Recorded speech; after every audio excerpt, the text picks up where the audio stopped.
Dalam sejarah radio Malaysia, satu nama terpahat sebagai yang pertama, seorang anak muda orang asli yang mengubah cara bangsanya mendengar dunia. Setiap bulan tepat jam 3 petang, ribuan orang asli di pedalaman, di hutan, di kubu, di ladang, menunggu suara yang membawa berita, musik dan cerita kepada mereka.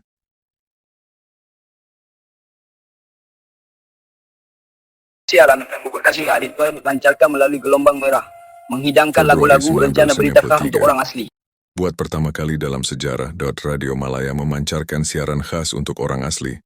Sebanyak 150 radio ditempatkan di penempatan mereka. 11 kubu polis menjadi pusat mendengar rasmi. Dengan nada mesra dalam bahasa Semai, suara itu membuka siaran. Inilah Radio Malaya dipancarkan melalui gelombang merah, menghidangkan lagu-lagu, rencana dan berita khas untuk orang asli.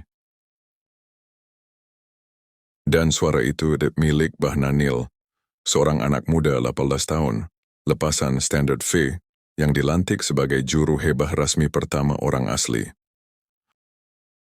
Sembangnya lembut, bahasanya tepat, dialek Semai dan Temiar yang dituturkan olehnya membuatkan majoriti orang asli di Perak dapat memahami setiap perkataan. Inilah kekuatan sebenar Bahnanil.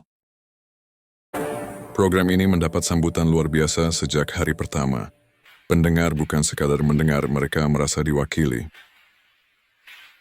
Dan apabila tidak bertugas di konti, Bahnanil menyertai pasukan legenda Senoi Praak, unit elit orang asli dalam polis di Raja Malaya yang memburu komunis di hutan.